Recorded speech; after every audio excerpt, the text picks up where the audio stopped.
जय हिंद साथियों, स्वागत है आप सभी का YouTube channel Kanhaiya ji yes world में। दोस्तों, यूपी पुलिस भर्ती 2023, आप यूपी पुलिस कांस्टेबल की तैयारी कर रहे हो या यूपी पुलिस रेडियो ऑपरेटर या यूपीएसआई किसी की भी तैयारी कर रहे हो तो यह हिंदी का प्रैक्टिस सेट आप सभी के लिए बहुत ही महत्वपूर्ण है। दोस्तों, प्रैक्टिस सेट को आप लोग पूरा दीजिएगा। बाकी प्रैक्टिस सेट देने के बाद आपका कितना सही हुआ ज़रूर कमेंट करिएगा।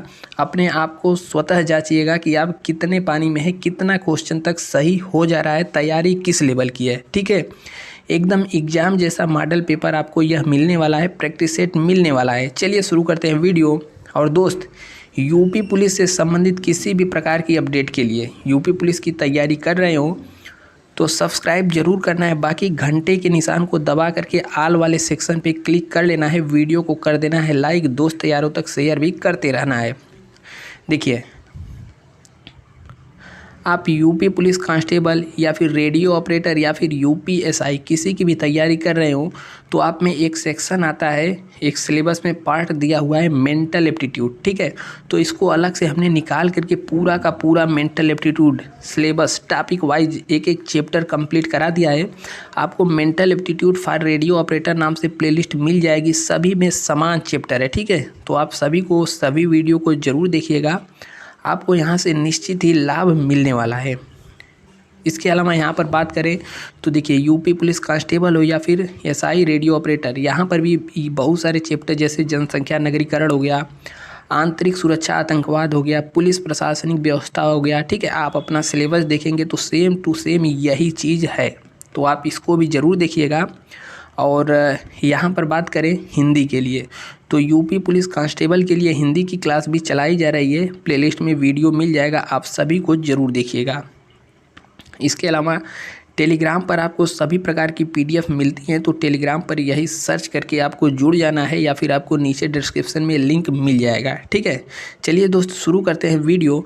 और हिंदी की बहुत सारी एक्स्ट्रा क्लासेज जैसे प्रमुख पत्र पत्रिकाएं हो गया, ठीक है, लेखक एवं रचनाएं हो गया, हिंदी प्रैक्टिस सेट हो गया, सब कुछ आपको इस चैनल पर मिलेगा। चलिए शुरू करते हैं आज का वीडियो।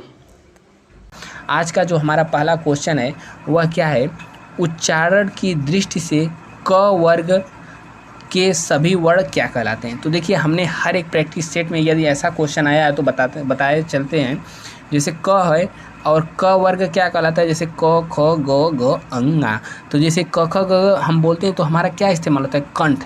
तो हमारा कंठ से यह आवाज़ निकलती है, इसीलिए इसको क्या कहते हैं, कंठ कहते हैं। इसके अलावा यहाँ पर देखेंगे, जैसे पूछ दे त वर्ग में क्या आता है, तो देखिए त, जैसे हम बोलेंगे त थ द ध, तो ये सब जब बोलते हैं तो हमारे दांतों से हमारी जिह्वा टच होती है, तो इसको त वर्ग कहते हैं। ठीक है, तो त वर्ग में त थ त द यह सब दंत वर्ग है और स भी दंत वर्ग में आ जाता है। इसके अलावा और भी यहाँ पर है, आप देख सकते हैं, कंठ प्लस तालु पूछ दे तो ए प्लस आय हो जाएगा। इस प्रकार से हमने हर एक वीडियो में इसको बताया है, तो आपको याद रखना है। तो 14वें का ऑप्शन नंबर 20 सही हो जाएगा। और टोटल आपके कितने सही होते हैं एक बार कमेंट करके बताया भी करिए, अच्छा लगता है। ठीक है, उससे आपको भी पता चलता है कितना हमारा क्वेश्चन सही हो। नेक्स्ट क्वेश्चन है, निम्न में से महाप्राण वर्ण कौन सा है। महाप्राण वर्ण यानी कि जिसको बोलने पर, ठीक है, हमारे मुख से हवा ज़्यादा निकलती है। तो हर जो वर्ग होता है, चाहे क वर्ग में क ख ग घ और अंगा, तो जिसका दूसरा और चौथा है, दूसरा वर्ग ख आएगा और चौथा वर्ग घ आएगा। ठीक है, तो हर वर्ग का दूसरा और चौथा क्या होता है, महाप्राण होता है। तो ख और घ, जैसे ख घ बोलिए तो हमारे मुख से हवा ज़्यादा मात्रा में निकलती है। महाप्राण मतलब होता है हवा, महा मतलब ज़्यादा हवा निकले उसे महाप्राण कहते हैं। तो अल्प प्राण में क्या आ जाएगा, पहला, तीसरा और पांचवा। ठीक है, हर वर्ग। अब नीचे जैसे अंगा तक हो गया, अब नीचे जैसे च छ लिखेंगे, च छ जो झ इया, तो छ और झ क्या आएगा, महाप्राण होगा और बाकी सब अल्प प्राण होगा, तो इसको भी याद रखना है। नेक्स्ट कह रहा है, कृपालु शब्द में प्रत्यय कौन सा है। तो देखिए, कृपालु प्रत्यय मतलब पीछे, तो जब इसका हम लोग मतलब देखेंगे तो इसमें पीछे क्या लगता है, कृपालु, कृपा प्लस आलू, सही है, एकदम सही है। ठीक है, तो कृपालु में क्या आएगा, आलू पीछे आता है। नेक्स्ट यहाँ पर देखते हैं, नेक्स्ट क्वेश्चन है 117 नंबर, ठीक है। ये किताबों से लिया गया है, इसलिए आपको 117 दिख रहा होगा। बाकी वैसे कोई हम लोग टाइप अलग से नहीं कराते हैं। और विभिन्न पुस्तिकाओं का हम प्रैक्टिस सेट कराते हुए चल रहे हैं। शुरू में आपने देखा होगा पहला दूसरा तो यूपीएसआई का प्रीवियस ईयर था, फिर दूसरा तीसरा तो कहीं अन्य से, यानी कि हर जगह से हम लोग प्रैक्टिस सेट आपके लिए बनाते हैं ताकि हर प्रकार के क्वेश्चन का प्रैक्टिस सेट होता चले। 17वां क्वेश्चन कह रहा है कि कौन सा अ उपसर्ग से बना है। उपसर्ग मतलब आगे, तो देखिए उपसर्ग मतलब आगे। तो अब चलिए ढूंढते हैं 117वें का। तो देखिए अत्याचार, तो इसमें क्या होता है, अति प्लस आचार होता है, तो अ उपसर्ग से तो नहीं बना, इसमें अति लग जाएगा। अध्यादेश क्या होता है, इसमें भी नहीं आएगा। अपवाद में अप आगे आता है, फिर पीछे वाद आता है। अनाथ में क्या होता है, पहले अ आता है फिर प्लस नाथ आता है, तो इसमें अ उपसर्ग है, तो ऑप्शन नंबर 17वें का डी सही हो जाएगा। ठीक है, अच्छा लग रहा है, वीडियो को लाइक भी कर दो यार, लाइक कम होता है, थोड़ा बढ़ाते हुए चलो। देखिए 118वें का सही जवाब मतलब क्वेश्चन है, समझ शब्द का तत्सम क्या है। तत्सम मतलब क्या होता है, एकदम संस्कृत से जो शब्द ज्यों के त्यों लिया जाता है उसे तत्सम कहते हैं, बाकी को तद्भव कहते हैं। जैसे समझ का तत्सम पूछा है, तो 118वें का जो सही जवाब होता है समबुद्धि। ठीक है, नेक्स्ट क्वेश्चन है, फलों के निम्नलिखित नामों में से कौन सा फारसी भाषा का शब्द है। तो देखिए ऐसा भी क्वेश्चन पूछा जाता है, कौन सा फारसी है, कौन सा ईरानी है, कौन सा उर्दू शब्द है, तो पहचानिए इसमें से। 119वें का जो सही जवाब है यहाँ पर होगा ऑप्शन नंबर बी, जो अमरूद है क्या है, फारसी शब्द है।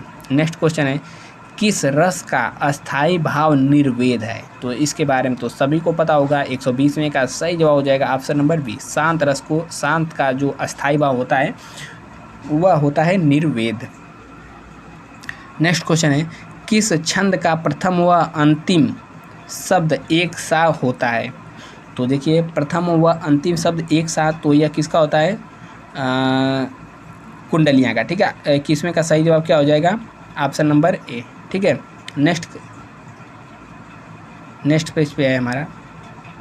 देखिए कह रहा है राधा का मुख चंद्र, एक मिनट, राधा का मुख चंद्र पंक्ति में अलंकार कौन सा है।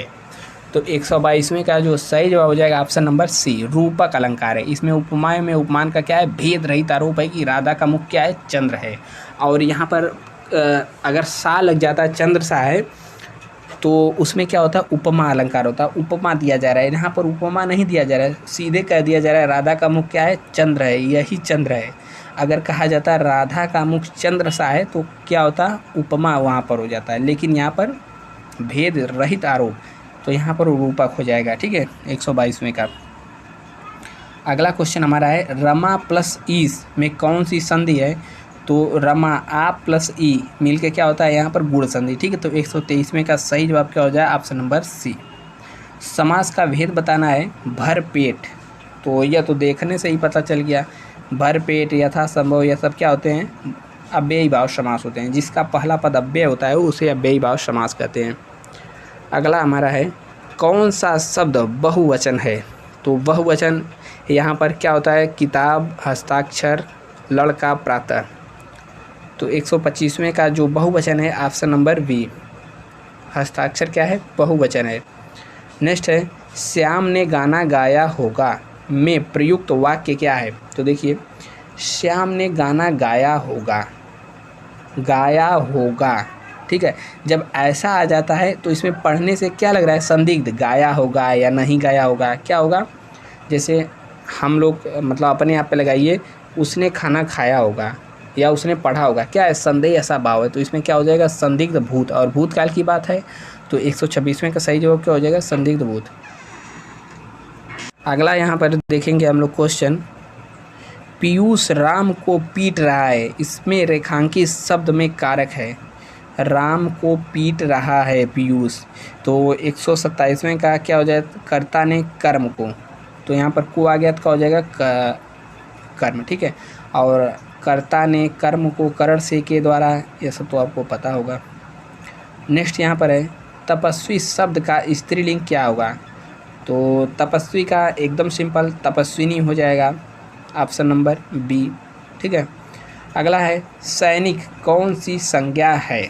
सैनिक, तो देखिए सैनिक क्या है, व्यक्तिवाचक संज्ञा नहीं है, भाव, यहाँ पर कोई भाव नहीं आ रहा है। द्रव, यहाँ पर ठोस द्रव। तो दोस्तों यहाँ पर बात करेंगे यूपीएसआई की बेस्ट बुक के बारे में, जो कि चक्षु पब्लिकेशन की है। यह कंप्लीट स्टडी गाइड बुक है जो कि आपकी पढ़ाई में, यूपीएसआई की तैयारी में काफ़ी हेल्प करने वाली है। इसमें देखेंगे हम तो कंप्लीट जो कि नवीनतम सिलेबस है, पाठ्यक्रम है, आपको मिल जाएगा। इसके अलावा जो भी यूपीएसआई के प्रीवियस ईयर पेपर हुए हैं, जैसे 2021 का जो पेपर हुआ था, तो आपको यहाँ पर पेपर भी मिलने वाला है। और पेपर ही नहीं, इसके नीचे आपको डिटेल जो है कि सलूशन भी मिलने वाला है, एक एक प्रश्न का डिटेल से।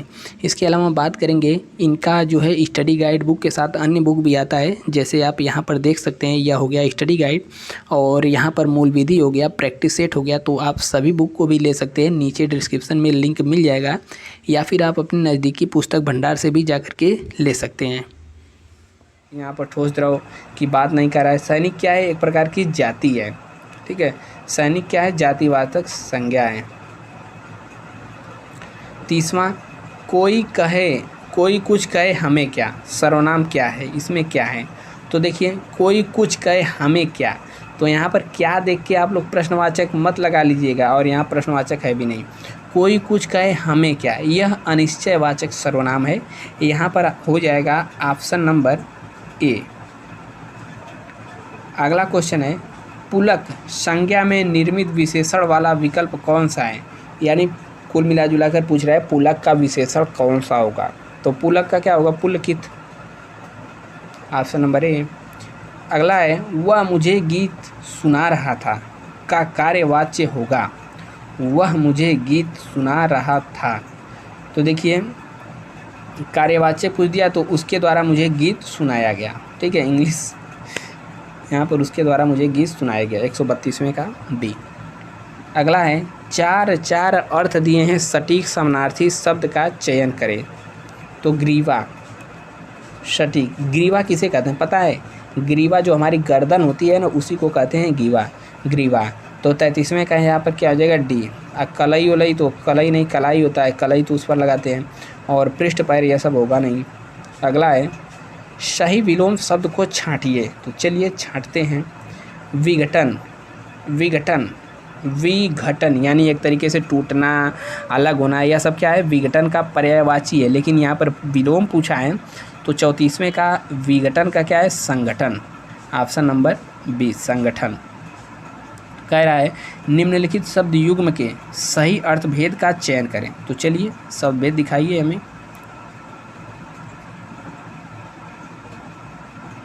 कपीस और कपीस, तो देखिए एक कपीस मतलब होता है कीचड़ या फिर मटमैला, और एक कपीस किसको कहा जाता है? अंगद जी को कहा जाता है, ठीक है, अंगद, ठीक है, अंगद को भी कपीस कहा जाता है। ऑप्शन नंबर सी, ठीक है, ऑप्शन नंबर सी। कपीस मतलब कीचड़ होता है, मटमैला है, इस प्रकार से होता है, एक जो आगे की मात्रा लग के रहता है। अनुरोध का सही अर्थ बताइए। अनुरोध 136 का अनुरोध मतलब हठ नहीं होता है, प्रणाम नहीं होता है, बधाई। देखिए इतना एकाध क्वेश्चन ऐसा एकाध नहीं, बहुत क्वेश्चन ऐसा रहता है, उसको हम ऑप्शन से ही हटा करके पकड़ सकते हैं। अनुरोध, मैं आपसे अनुरोध कर रहा हूँ, इसका मतलब क्या है? आग्रह, हठपूर्वक की गई प्रार्थना। एक शब्द के 3 अनेकार्थी शब्द हैं, जो अंक शब्द इस श्रेणी में नहीं आता, उसका उत्तर होगा अंक। देखिए रुक जा भाई, अंक। तो 137 का जो सही जवाब हो जाएगा क्या होगा? प्रकृति, क्योंकि अंक मतलब चिन्ह भी होता है, लेख भी होता है, अक्षर भी होता है, और अंक मतलब गोद भी होता है। अंक शायनी यानी कि गोद में सोने वाली स्त्री, याद है? पूछ दे, गोद में सोने वाली स्त्री के लिए एक शब्द अंक शायरी। नेक्स्ट है, विपरीतार्थक शब्दों के बीच किस चिन्ह का प्रयोग होता है? देखिए विपरीत अर्थक यानी कि पति, पत्नी, ये ऐसा ही ना लिखते हैं हम लोग, तो बीच में कौन सा चिन्ह लगा? योजक चिन्ह। योजक मतलब अलगे अलगे करने वाला। 138वें का क्या होगा? Option number A. और विस्मयादिबोधक, चलिए आपको चिन्हों से अवगत करा देते हैं एक बार। देखिए चिन्ह, देखिए अल्प विराम मतलब सीधे एक ठो कामा, और यहाँ पर अर्ध विराम एक ऊपर बिंदी देके नीचे कामा, यह हो गया अर्ध विराम। पूर्ण विराम सबको पता है। उप विराम जब 2 ठे बिंदी दे देते हैं तो इसको क्या होता है? उपविराम होता है, और इसी में एक ऐसा चिन्ह लगा देंगे तो इसे क्या कहा जाता है, इसे कहा जाता है विवरण चिन्ह, ठीक है। और इसके अलावा ऐसे ऐसे जो इन्वर्टेड कामा हम पैक करते हैं इसको कहा जाता है उद्धरण चिन्ह। और विस्मयादिबोधक आप इसको देख सकते हैं कुछ इस प्रकार से होता है विस्मयादिबोधक चिन्ह, ठीक है। तो इस कुछ और ऐसे एक मिनट ऐसे कर देते हैं तो क्या हो जाता है, यह त्रुटिपूर्ण चिन्ह, यानी कि कुछ हम मान लीजिए लिख लेते हैं कि हम कन्हैया जीएस वर्ल्ड से पढ़ रहे थे, अब बीच में क्या छूट गया, हिंदी, तो आप लिख दीजिएगा कन्हैया जीएस वर्ल्ड से हिंदी, यानी हिंदी का प्रैक्टिस सेट कर रहे थे। तो इस प्रकार से इसको लगाते हैं। नेक्स्ट आ गया, परिश्रम करके सफलता प्राप्त करो में वाक्य किस प्रकार का है। 139 परिश्रम करके सफलता प्राप्त करो। तो देखिए इसमें दो है, एक परिश्रम करके, दूसरा है सफलता प्राप्त करो। तो इसमें क्या हो जाएगा, संयुक्त वाक्य हो जाएगा, मिस संयुक्त वाक्य, ठीक है। 139 का सी। 40 कह रहा है रामचरितमानस में समायोजित कुल कांड हैं।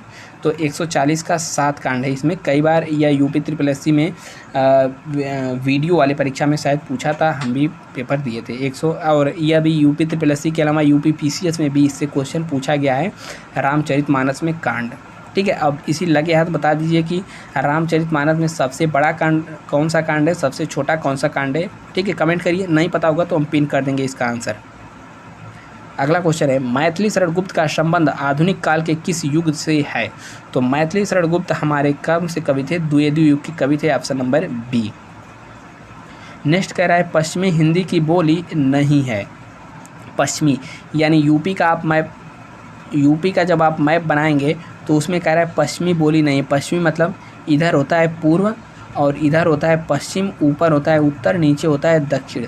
तो पश्चिम में कौन सी बोली बोली जाती है, देखिए हरियाणवी भी बोली जाती है, और यहाँ पर इस साइड आएंगे तो बुंदेली भी बोली जाती है, कन्नौजी भी बोली जाती है, लेकिन जो अवधी है अवध में बोली जाती है, अवध में राम आए हैं। तो 42 का क्या हो जाएगा, सी, बोली नहीं है। एक व्यक्ति ने कहा कि पूरा परिवार काम करता है तो मैं महीने भर की कमाई पूरी, एक व्यक्ति ने कहा कि पूरा परिवार खाली स्थान काम करता है तो भी महीने की कमाई पूरी नहीं होती है।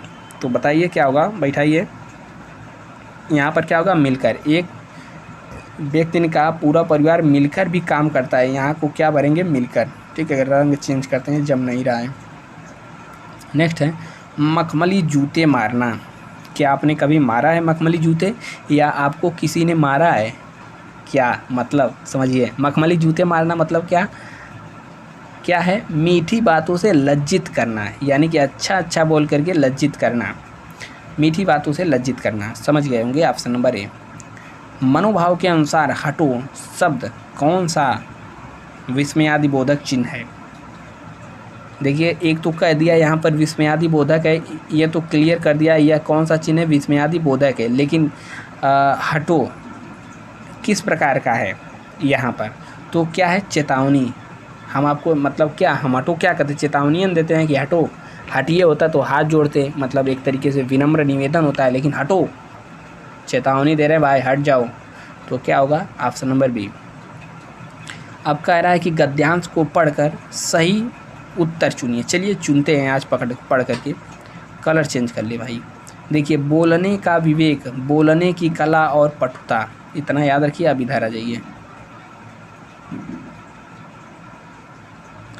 विवेक की शोभा है, ठीक है, व्यक्ति की शोभा है, उसका आकर्षण है, सुबुद्ध वक्ता अपार जनसमूह का मन मोह लेता है, मित्रों के बीच सम्मान और प्रेम का केंद्र बिंदु बन जाता है। क्या बन जाता है, मित्रों के बीच सम्मान और प्रेम का बिंदु बन जाता है। इसके अलावा कह रहा है जो लोग अपनी बात को राई का पहाड़ बनाकर प्रस्तुत करते हैं, राई का पहाड़ बना करके उपस्थित करते हैं, वे एक और जहां सुनने वाले धैर्य की परीक्षा लिया करते हैं, वहीं अपना और दूसरों का भी समय अकारण ही नष्ट करते हैं। अकारण यानी कि बिना कारण का ही नष्ट करते हैं। विषय से हटकर बोलने वालों से अपनी बात को अकारण खींचते चले जाने वाले तथा ऐसे मुहावरों और कहावतों का प्रयोग करने वालों से जो उस प्रसंग में ठीक ही न बैठे